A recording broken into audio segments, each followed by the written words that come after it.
सभी दर्शकों को नमस्कार। आज प्राकृतिक चिकित्सा दिवस है।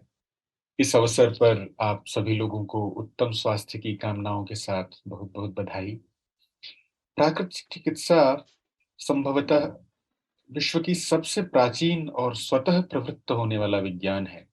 ऐसा समझा जा सकता है कि जब प्रकृति ने मानव शरीर बनाया तो उसमें उसको स्वस्थ रखने का मैकेनिज्म भी विकसित करके दिया और वही मैकेनिज्म हम उसी को प्राकृतिक चिकित्सा के नाम से जान सकते हैं।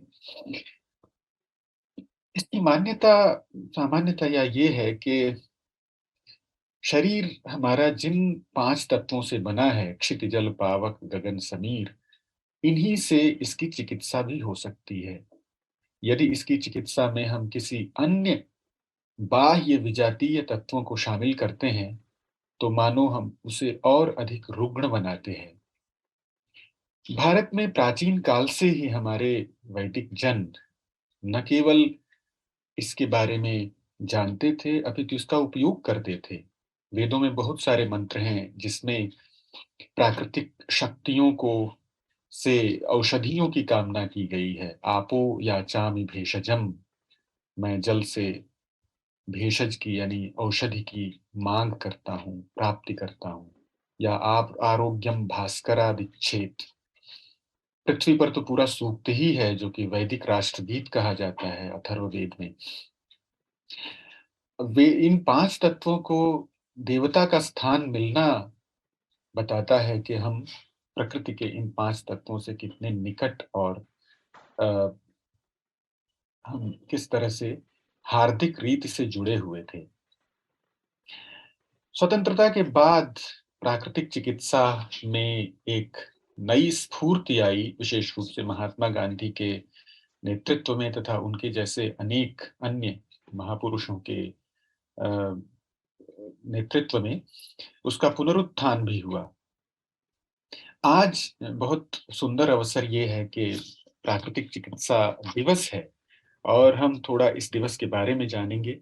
साथ ही हम ये जानने की चेष्टा करेंगे कि प्राकृतिक चिकित्सा के मूल सिद्धांत क्या हैं, हम उनको सामान्य रूप से कैसे समझें।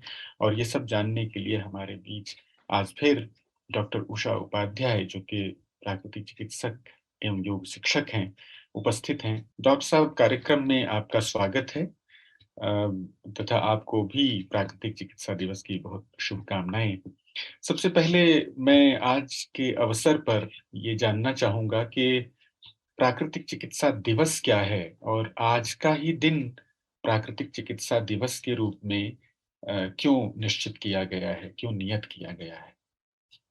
जी, पहले तो सारे देशवासियों को हमारे जो गौरव का दिन है प्राकृतिक चिकित्सा दिवस की बहुत ढेर सारी शुभकामनाएं। सब लोग स्वस्थ रहें, प्रसन्न रहें। ये 18 नवंबर को प्राकृतिक चिकित्सा दिवस इसलिए मनाया जाता है क्योंकि हमारे राष्ट्रपिता महात्मा गांधी जी, जो एक महान प्राकृतिक चिकित्सक भी थे, उन्होंने 18 नवंबर 1945 को all India nature cure foundation trust की स्थापना की थी। स्थापना की थी। जी। ये भारत। स्वतंत्रता से पहले उन्होंने किया था, जी जी 1945 में। जी जी जी जी। हम्म, तो ये 2018 में भारत सरकार के द्वारा जब आयुष मंत्रालय का गठन हो गया, तो उसके बाद वर्तमान सरकार के द्वारा। जी जी जी जी, ये हमारे यशस्वी प्रधानमंत्री जी का बहुत बड़ा पहल है। हम लोगों के लिए हम्म, बहुत गौरव की बात है। तो उसके बाद पहली बार 2018 में 18 नवंबर को प्राकृतिक चिकित्सा दिवस मनाया गया। तो ये 18 नवंबर जो विशेष तिथि थी, जी उसी जी। को इन्होंने हाँ, उसी के लिया। उपलक्ष्य। हाँ जी जी जी जी। हाँ हाँ हाँ।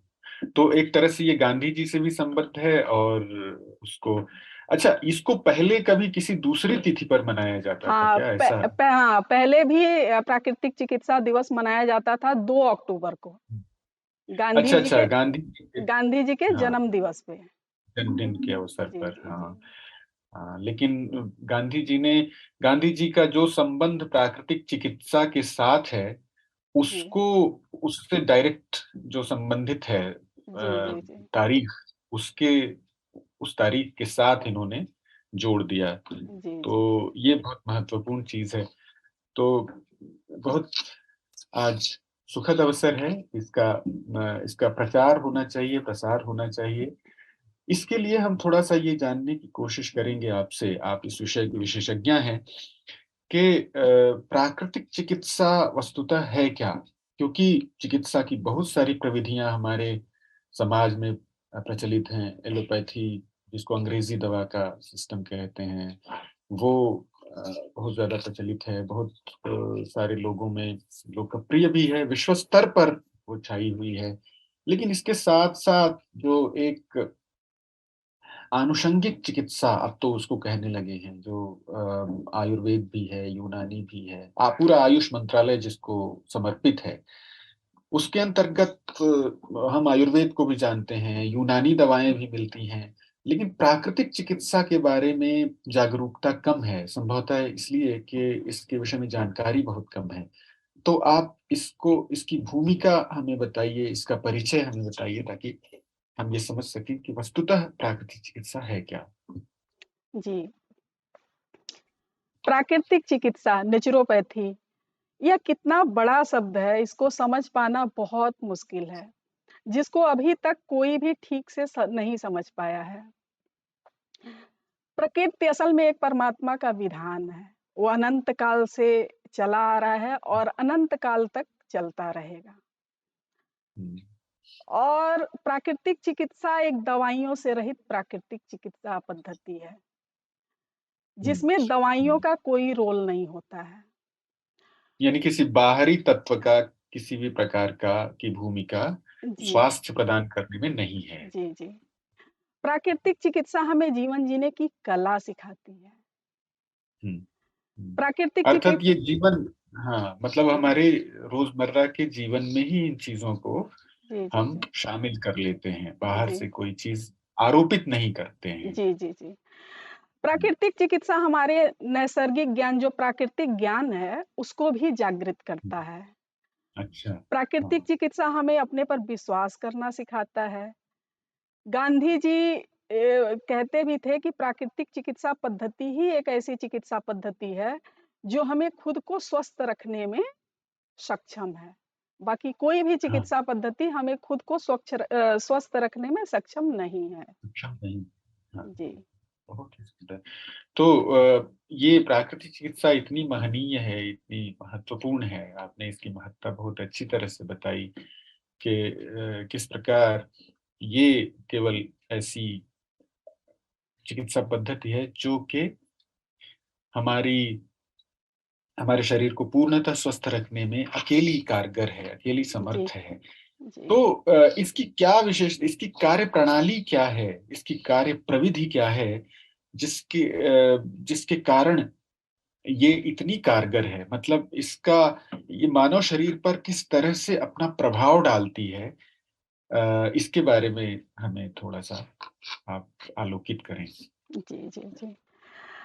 अगर मानव को स्वस्थ रहना है, तनाव रहित रहना है, अपने व्यक्तित्व को पूरी तरह से निखारना है, तो हमें प्रकृति के करीब रहना होगा, प्राकृतिक चिकित्सा के करीब रहना होगा।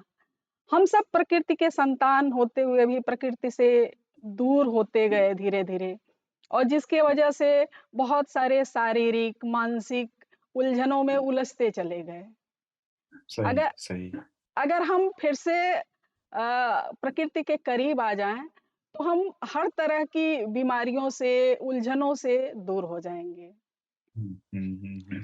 संभवतः इसका कारण डॉक्टर साहब ये है कि मनुष्य भी एक प्रकृति का अंग है, जी, प्रकृति जी, का जी। हिस्सा जी, है, जी। और वो प्रकृति के अंतर्गत रह कर के ही अपनी अपनी वेल बीइंग को, अपने स्वास्थ्य को सुरक्षित रख सकता जी, है। जी। अपनी सोई आधुनिक जीवन प्रणाली में, हुँ, हाँ, हुँ, हुँ। आधुनिक जीवन प्रणाली में समस्या ये आ गई है कि व्यक्ति जो है वो प्रकृति पर राज करने जैसा उसकी उसकी मानसिकता हो गई है। जी। तो हम एक ऑर्गेनिज्म के अंग हैं, ऐसा जी, वो जी। न सोच करके हम उसके शासक हैं या उसके एक्सप्लॉइट करने वाले हैं, उसका अधिकाधिक दोहन करने की इच्छा कर रहे हैं, इस नाते हमें इस प्रकार की जीवन शैली मिली है। जी, जी, आप जी, कुछ जी। कह रही थी। हम प्रकृति के करीब रह के ही बीमारियों से मुक्त हो सकते हैं और हुँ, स्वस्थ रह सकते हैं, सतेज रह सकते हैं।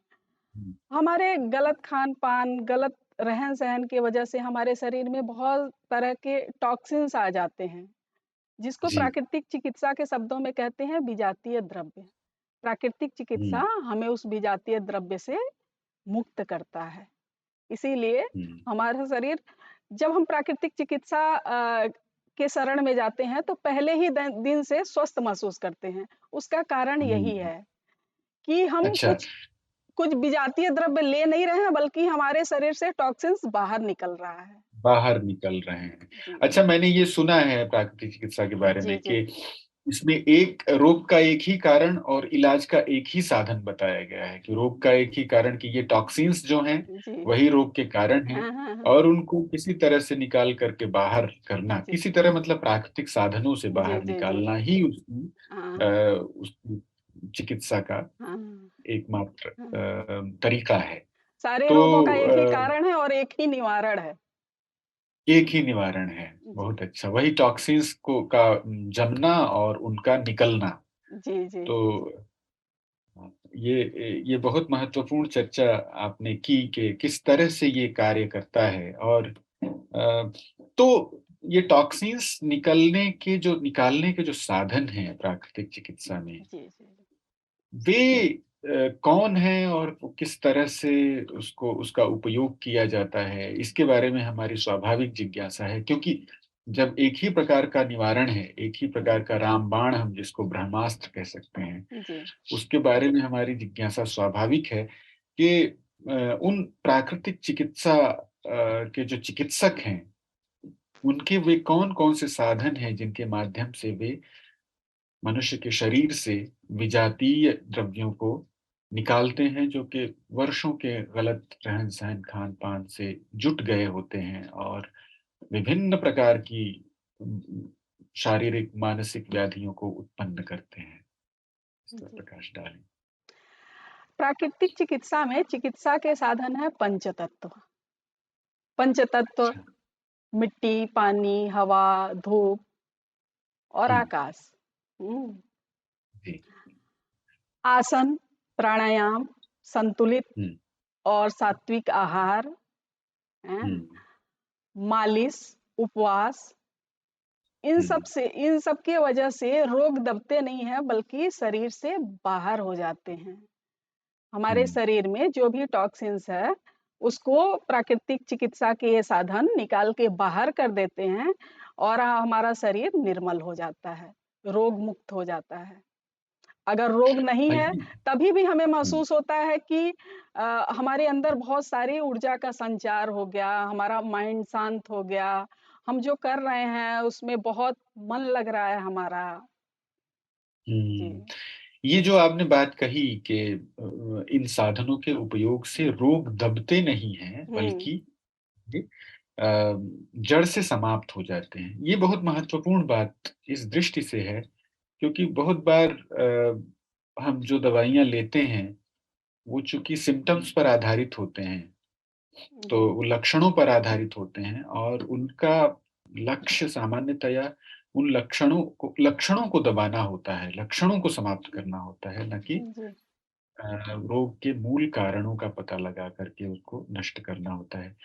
तो तो संभवतः एक प्राकृतिक हाँ। जी, एक रोग तो हो सकता है दब जाए, लेकिन उसके वजह हुँ, से हुँ, अनेकों रोग हो जाते हैं और जो उत्पन्न हो रोग जाते हैं। जी, और जो भी रोग दबाने की कोशिश करते हैं हम दवाइयों से, वो हाँ, रोग हाँ, कभी भी दबता नहीं है। एक्चुअली उसको पूरे लाइफ ही दवा लेनी होती है और उसके वजह से दवा लेनी। हाँ, और उसके वजह से अनेकों रोग उत्पन्न हो जाते हैं, क्योंकि हमारे हुँ, शरीर में विजातीय द्रव्य जा रहा है, जो हाँ, एक्चुअली हमारे शरीर के लिए सही नहीं है। हुँ, जी। हाँ।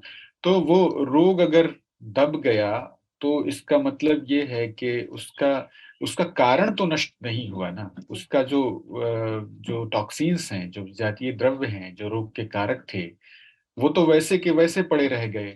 तो न तो वो रोग समाप्त हुआ और उसके दबाए जाने से बाकी बहुत सारे रोग उत्पन्न हो गए और प्राकृतिक चिकित्सा का बहुत बड़ा योगदान ये होता है कि वो रोग के मूल कारणों को पता लगा करके उसको नष्ट करने की कोशिश करता है और आपने इन इन साधनों पर अलग-अलग वीडियो बनाए ही हैं हमें और आप बनाती ही रहेंगी, जैसे मालिश है या उपवास है। उपवास पर आपकी बहुत महत्वपूर्ण चर्चाएँ हैं और आसन पर, प्राणायाम पर, वायु तत्व पर, जल तत्व पर, ये सारी चीज़ें आपके उसमें उपलब्ध हैं, आपके चैनल पर उपलब्ध हैं और मुझे विश्वास है कि आगे और महत्वपूर्ण जानकारियाँ लोगों को इस विषय में क्रमशः आप देती रहेंगी। इसके लिए आपको बहुत-बहुत एडवांस में धन्यवाद। अ, अंतिम प्रश्न जो अ, आपसे करना है वो ये है कि भारत का तेज़ी से शहरीकरण पिछले कई दशकों में होता गया।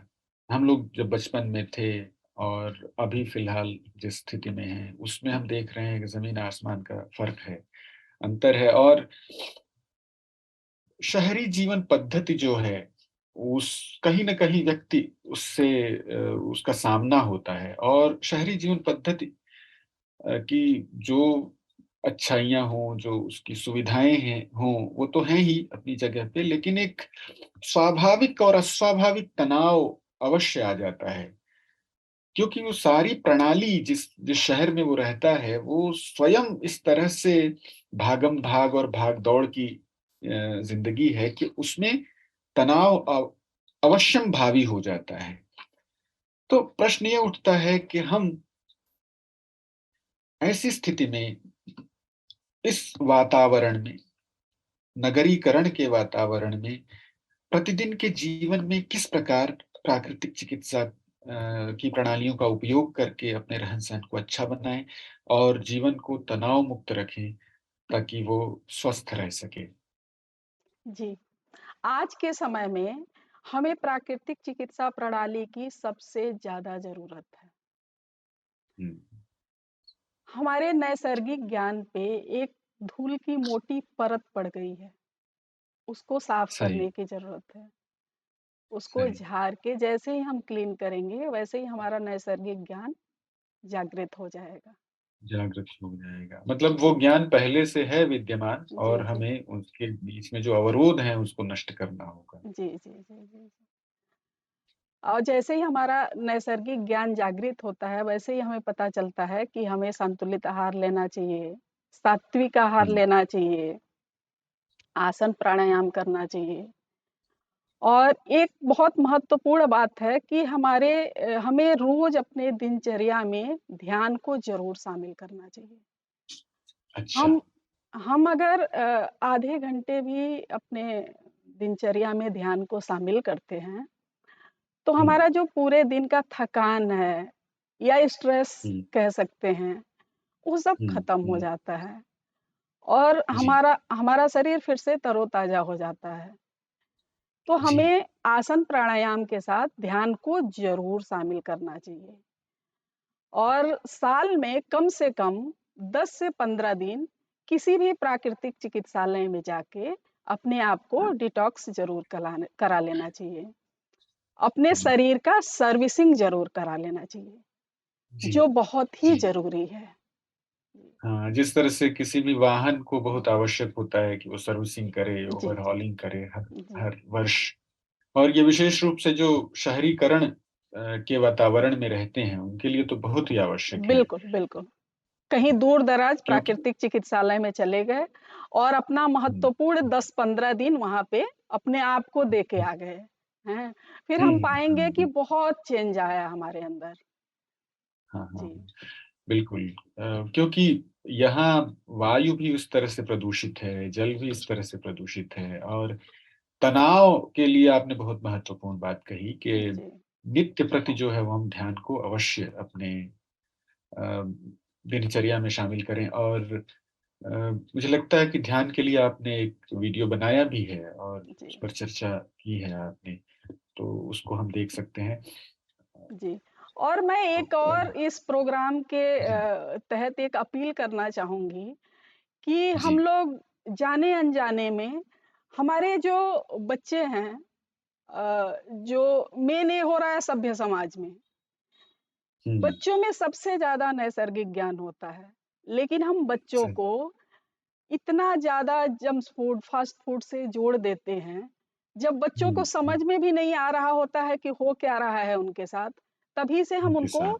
इससे जोड़ना शुरू कर देते हैं। हाँ, तो हाँ। मैं मतलब प्रार्थना कर रही हूँ एक तरह से गार्जियनों से हुँ, कि ऐसा बच्चों हुँ, के साथ ना करें, ये भविष्य में बहुत ही गलत होगा उनके साथ। हुँ, हुँ। उनको उनको बहुत ही जल्दी हम एलोपैथ से जोड़ देते हैं। हाँ, हाँ, हाँ। उनके मतलब प्राकृतिक जीवन के साथ नहीं रहने देते हैं उन्हें। नहीं रहने देते हैं। हुँ, जैसे ही वो खाना-पीना शुरू करते हैं, हम चिप्स, कुरकुरे और क्या-क्या पिज़्ज़ा वग़ैरह इतना चीज़ उनको हुँ, देते हैं। उनको हुँ, प्राकृतिक आहार दीजिए, हैं? हुँ। हम लोग ताकि वो रिस्पॉन्स हाँ, कभी भी रिस्पॉन्सिव हो बच्चों उनका को शरीर। फल, अंकुरित, फाइबर युक्त भोजन से जोड़ते ही नहीं हैं। और यही कारण है कि जब बच्चे बड़े हो रहे हैं, मोटापा से ग्रस्त हो जा रहे हैं और अक्सर बच्चे कहते हुए मिलते हैं मुझे तो बड़ा दुःख होता है सुन के कहते हैं कि मैं बहुत मैं क्या करूँ? मैं बहुत ज़्यादा परेशान हूँ। हैं? हुँ, हुँ, हुँ, अक्सर बच्चे कहते हुए मिलते हैं कि मैं बोर हुँ। हो रहा हूँ, मैं क्या करूँ?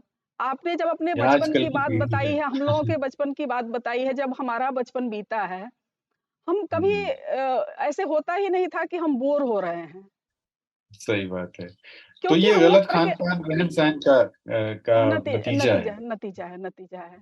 हम लोग इतने प्रकृति के करीब रहते थे, हैं? हुँ, कि बहुत सारी चीज़ें होती हुँ, थी। हम बच्चों को कहीं भी रहते हुए भी बच्चों को प्रकृति से जोड़ सकते हैं। हुँ, हुँ, हुँ। तो इसको बहुत करने की अच्छा। बहुत ज़्यादा ज़रूरत है। बहुत महत्वपूर्ण बात आपने बताई कि हम अपने रहन-सहन और खान-पान को ध्यान दें। इससे भी ज़्यादा महत्वपूर्ण संभवतः ये है कि हम अपने आगे आने वाली पीढ़ी के रहन-सहन और खान-पान का अधिक ध्यान दें, क्योंकि आगे आने वाले देश के नागरिक, विश्व के नागरिक वही होने वाले जी, हैं। हम उनकी लोग अनजाने में बच्चों अपने बच्चों के साथ बहुत गलत कर रहे हैं। हुँ, तो बहुत महत्वपूर्ण चर्चा हुई और प्राकृतिक चिकित्सा दिवस के बहाने उसको सेलिब्रेट करने के बहाने हमने बहुत महत्वपूर्ण चर्चाएँ की और प्राकृतिक चिकित्सा के बारे में जाना, उसके प्रविधियों के बारे में जाना, उसके वो किस तरह से कार्यरत होता है इसके बारे में जाना। हमें विश्वास है कि इस वीडियो के माध्यम से हम एक कदम प्राकृतिक जीवन की ओर बढ़ने में समर्थ हो सकेंगे। आपने इतनी महत्वपूर्ण सूचनाओं से हमें आलोकित किया, इसके लिए हम आपके आभारी हैं। डॉक्टर उपाध्याय, हम फिर से आपका समय चाहेंगे। आपका बहुत-बहुत धन्यवाद।